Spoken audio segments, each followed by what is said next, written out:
All right, here we go. Talking about the next blue light hotspot, which happens to be the country of Ireland. However, I am going to also include a little bit about, not a lot about Scotland and England, but I can't really separate it all from what is happening. And you'll understand more as I get into it. Now, in this particular one, it's a little more challenging because I have been to Ireland 3 times with O'Farrell tours, and I've been able to do a lot of work, and I'm going to kind of weave those stories in there when it talks about the energy work and working with the other worlds that myself and our group that went did when we were there. But why am I talking about Ireland as the hotspot right now? Because I am being shown that Ireland is bulging. It's almost like right in the center of the country, there's this bulging of blue. I can see that it's almost starting to kind of crack. Kind of reminds me a little bit of maybe what would happen with a volcanic eruption. So it's kind of like rising and then it's starting to kind of separate a little bit. And then what I am being told by the Syrians, the star people, the Syrians, is that it's going to just open up, and then there's going to be this strong reconnection, is what I'm hearing the word, reconnection with the dog star Sirius and the whole constellation of Orion's belt. So looks like it's going to be a really exciting time in Ireland. Ireland, the energy there has been really getting ready for this for a long time. If just based on the visits that I had there, I can tell you it's really been working up to this. And I do just want to also do a big shout out to Maria O'Farrell, who does the Sacred Ireland trips to Ireland, because whether I've been there or not, or whether other groups have been there or not, she really has her focus on the ley lines and the vortexes and the history. And she's just a wealth of knowledge when it comes to traveling to Ireland. So I just want to mention that.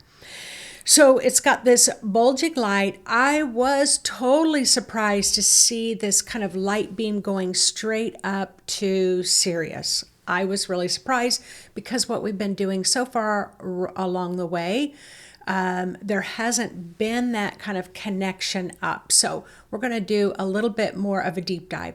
Now, I'm going to tell you, all my intuitive archaeologists out there who have been kind of working away and doing deep dives, going down the rabbit hole and discovering new things. Ireland could keep you busy your entire life. There are so many layers to discover. So when I tuned in right away, it's like the star people wanted me to go really beyond the beyond. So what they were explaining to me is that in Ireland, there's so many layers of history, of kingdoms, and each kingdom that followed kind of battled or suppressed the kingdom before them so that they could have their agenda. And that was the other thing that the star people said, is that in Ireland, there's a lot of history of agendas. So it's almost like needing to kind of wade through all of the agendas so that you know what your intention and desire is. And so really that's why the blue beings of light really wanted me to go deeper, go underneath before all those kingdoms started kind of laying down the groundwork. Now, it's beautiful. There are so many sacred sites in Ireland that you could never even get through all of them in lifetimes. And when I'm talking about Newgrange, which is near Dublin, and the hill of Tara, it's the last time I was there, it's like they've started really investigating and digging much more, and they're anticipating up to 1 million different artifacts that's happening in that area. So I know over the next 10 years, remember the blue light? It's like dissolving all illusions and revealing truth. Well, ever since the blue light started coming in, this has really been revealing a lot in Ireland. So the reason why I want to share just a little bit of a story couple of stories about me going to Ireland. So the first time that I was there, I'm trying to think of when it was, maybe 2014. And I could really feel so much energy in the earth. And there was this definitely a mystical, magical aspect of the kind of the underworld there that I could tell just a little bit. But then there were other kind of human aspects that, a little bit of struggle and conflict, right? There's conflict. There's conflict in all the countries in the world. So I could really feel that, and it surprised me because I didn't know. I thought that I would just go meet fairies and talk to them. And I learned a lot. I learned a lot on that trip. And so then, and we did a couple little land healings, but not too much. I was trying to get the feel for it. And then I went back in 2022. So I was supposed to go back in 2020, and of course COVID hit. So I go back in 2022 when things are starting to open up. So what happened was I got this visitation, and the visitation was from the goddess Morgan. And she's known as a triple goddess. I didn't know who she was. So she kind of appeared in my living room. She had crows all around her. She was very large and looming. I never really found her frightening or intimidating, but she definitely has a presence about her. And I remember phoning Maria O'Farrell. I phoned her and I said, can I kind of describe to you? I think she's connected to Irish history, Irish lore. And so Maria, we were laughing about this just recently because she actually said, let me call you back. And she hangs up the phone right away. So you can do some more research on Morgan, because I'm not going to be talking about her a lot in this video, but she is known to be around when there's going to be a lot of deaths. So Maria phoned her mother in Ireland and to have this conversation before she phoned me back, because it brought up a lot of fear, because in Ireland she can be associated with death. Well, guess what happened? Guess what happened? COVID, a global pandemic. Millions of people died. And so this happened long before we were even kind of closed down and locked down. So I found that quite fascinating. I have worked with her ever since, and she's a big part of my life as far as a guide goes. So we weren't able to go to Ireland. So now it's 2022. Looks like we're one of the first groups to be able to travel outside of the United States. So now Queen Morgan is now coming to me, and she says, your group needs to go to this island. So it's Inishvallan Island. And we need to go there because the portal to the underworld is blocked with a lot of old kind of violence and corruption and hatred. And, it's just going to be kind of packed with layers and layers of this black blockage of energy. Now, I don't know much about opening up the portal to the underworld in Ireland, but I did know that I would be given step-by-step instructions on what we had to do. Now, what they also said was that Maria we have to take a boat. And as you take a boat over the waters, they're quite sacred waters, you really can feel a lot of activity in the underworld there. So we had to stop the boats, and Maria, guided through Queen Morgan, was to say a prayer or say some words to open up and allow the dimension to allow us in. And so I asked, well, what if we hadn't said that prayer? And they said, well, you would have been a regular tourist, that you would have seen Ireland from that regular touristy place, and you would not have had that kind of multi-dimensional experience. So that's what we did. Once she kind of opened up that world to us, we all traveled in as a group. I think there were, I don't know, 3, 4, 5 of these boats. And we arrived on the shore, and then we prepared ourselves to do a circle with the intention to clear and unblock this incredible portal to the underworld. So we did this. There was a lot of blue energy around this. Now remember, we've just had the second blue light surge in 2019. So a couple of years later, lots of blue around this. And then we made our way back. And the next day we did some processing. People had some really big experiences. It was really powerful. It was almost like when that black crust opened up, I'm just going to say all heck broke loose. So there were several of us that got pretty sick. A couple of people ended up so sick they needed to go to the hospital. I mean, it was just people were feeling quite disoriented. They were trying to meditate and they were feeling ungrounded. So there was just a lot going on, which we, Maria and I, and several in the group, really felt like it had more to do with the fact that Ireland had been closed down for a while and that it is just chaotic energy. We've all been closed in our homes. It's just chaotic energy. So as we're traveling, now I'm pretty sick and I end up in bed for about 3 days and I was having powerful, powerful dreams. So this is where I'm going with this. So in the dream, there's like a lot of swirling black crows. So Queen Morgan is known, associated with the black crows. I saw this. But then I saw a lot of Egyptians. So this is where I'm going in this call. In my dream, there were a lot of Egyptians in Ireland. So I was shown that the Egyptians had been in Ireland.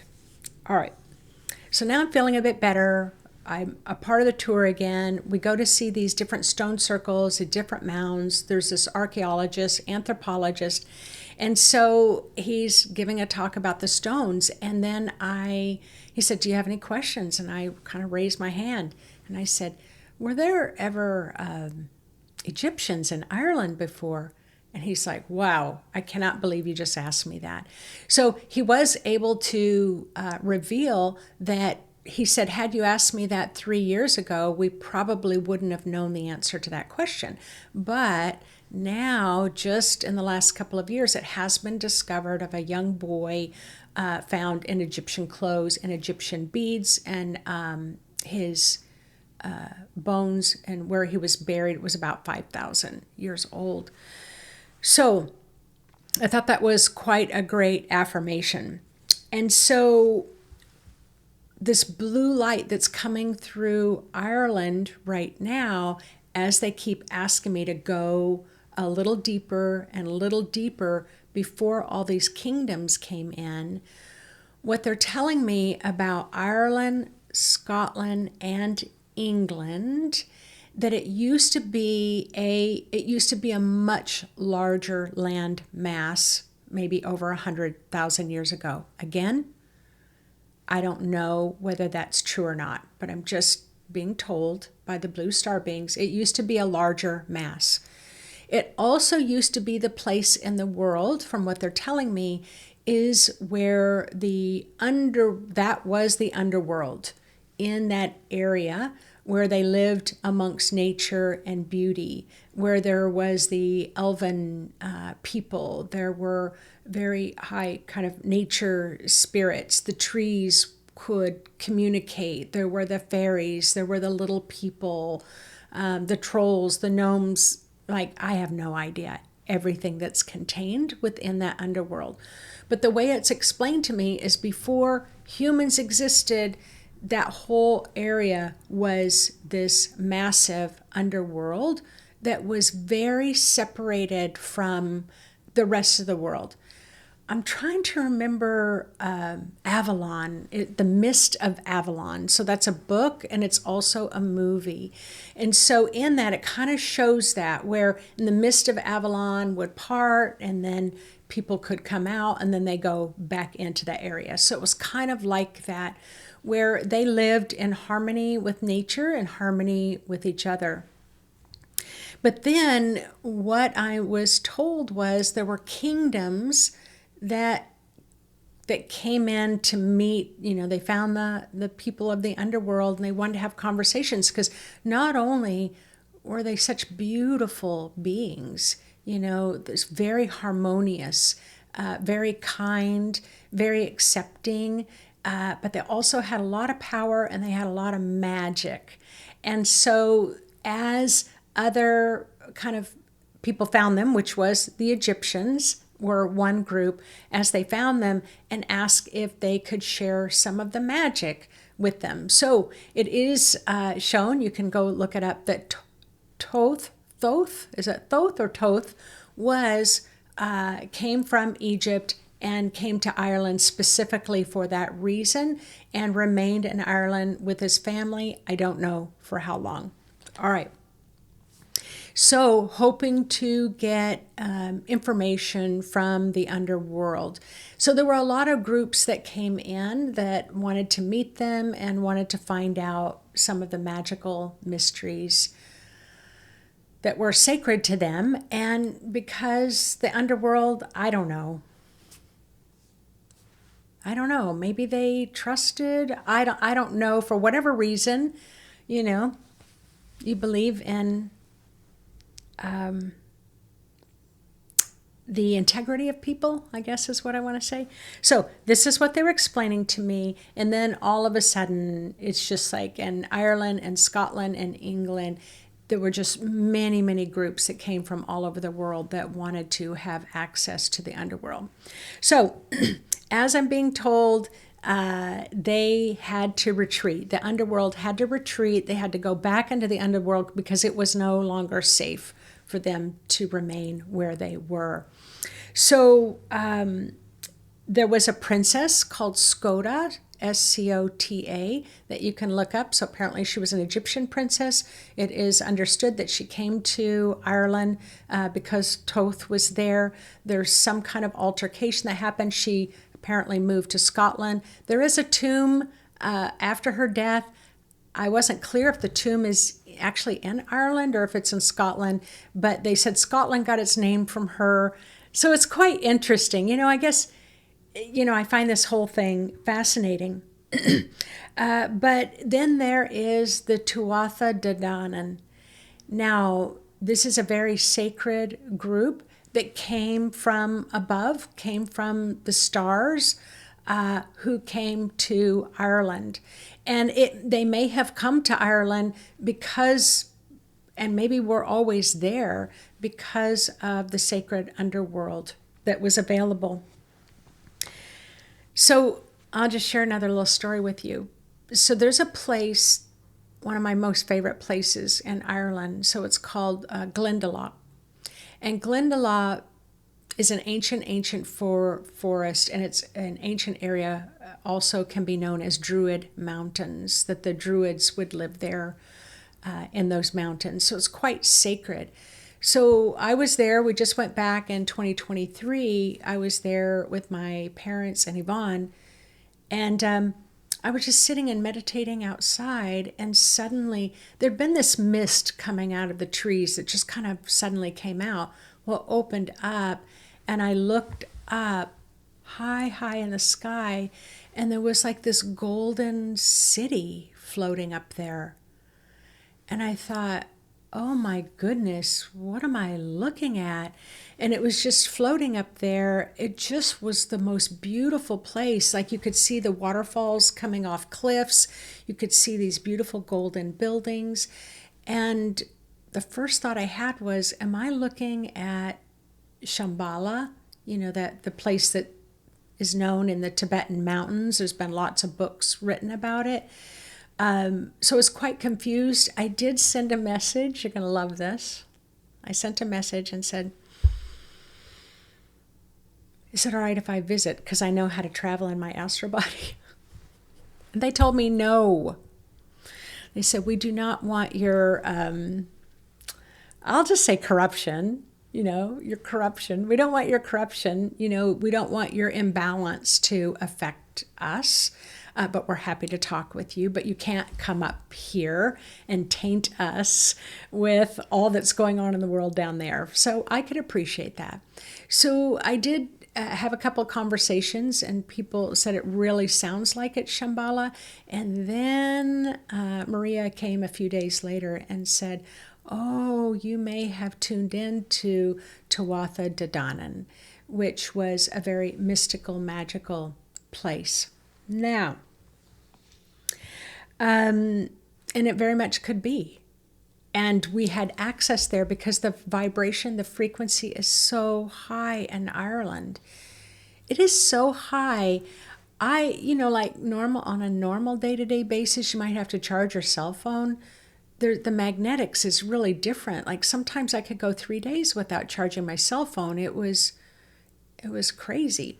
So what are we looking at here? What's about ready to happen? What can we look forward to when it comes to the blue light? So what they're saying is that it's this bulging. In April, we're going to have a big surge of awakening of our nervous system so that by the end of April, we can bring in higher levels of knowledge and wisdom. I am also being told that the underworld is coming up through that area. They are coming back. In fact, Maria took me to our group to a fairy, what's called a fairy ring or a fairy fort, a sacred place where the fairies live. And they're showing that Ireland and Scotland and England used to be that sacred space, like all of it used to be really sacred. And so she takes me this fairy ring, and right away, there's a lot of fairies, and I actually got pictures of them. So there's fairies that come in, and they just came up to me, and they said, thank you so much for your willingness to heal the blockage of the portal to the underworld. And I said, you're welcome. And then I said, are we interfering with being here, being in your area? Are we offending you in any way? And they said, absolutely not. That they love seeing that there are a lot of healthy humans returning to the earth, that they can start to feel safe enough to come to the surface again. So, it's exciting. It's exciting what's happening there. And when I'm tuning in, it's deep. And so I encourage all of you who do a meditation on it. Go in really deep. See if you can connect to the underworld. Can you feel the activity that's happening, that's building there? And I'm really curious, how things will unfold in Ireland specifically in the month of April. But that whole area is going to start to be reclaimed by nature, because I was curious, like, how could that be such a sacred place of the underworld that used to be so mystical and magical, and like what happened to that area and all the fighting? And they said it was about magic and power. People were fighting about magic and power. So one of the things was that when I was in Ireland, I continued to see blue light beings around. And you have to understand, I often see blue light beings around in another dimension. So I don't always know, are they just around because I tend to talk to them quite a bit, or are they around because there's a significant reason? Well, I definitely will say in Ireland, around the area of the Hill of Tara, around the area of Newgrange, that they have over 1 million, or anticipating over 1 million artifacts in that area. But here's the star people connection. I could feel and experience an enormous level of star beings and of star energy, and almost like of landing pads and things like that. So there is that area. It's got there's two large rings that go together that could be like fairy forts. but it is near the Hill of Tara, and it is near Newgrange. And in that area, there is people who share the story that star beings came and landed there in that area. And how long ago that was, I'm not quite sure. But there's a stone, it's called stone number 52, or K52 is what I think they refer it to. And it is right there under Newgrange. It's one of the base stones, and it has the carvings in it, and it has these drilled holes. And when they align these drilled holes with Orion's belt and the dog star Sirius, they found that, yeah, it really aligned with that on stone number 52. The other thing that they brought up was quite interesting. I'm not quite sure where any of this fits in, but they did find three dog bones, 3 sets of dog bones. And initially they just thought, oh, a dog randomly kind of made its way in there, and Newgrange in the mound. Somehow it must have not been able to get out and they died. So that was their first theory. But then they realized that the dog bones are almost 5,000 years old. So that made them kind of shift a little bit and think there might be a little significance to that. But as the intuitive archaeologist, please go out there and do that deep dive and see if we can find out more about the star people arriving in Ireland, about the Egyptians arriving in Ireland, about the underworld used to be a part of Ireland, Scotland, and England. So it's going to be a lot of fun to explore, and I hope that you will jump in and go down that rabbit hole with me. I just want to mention again, O'Farrell, we'll put the link up here, tours, and yeah, I highly encourage you, if you ever have a desire to go to Ireland. It's a beautiful, beautiful place, and I am excited to experience it again after all the hard work we've done the past several years. All right, everyone, take good care. I look forward to meeting you on the next Blue Light Hotspot.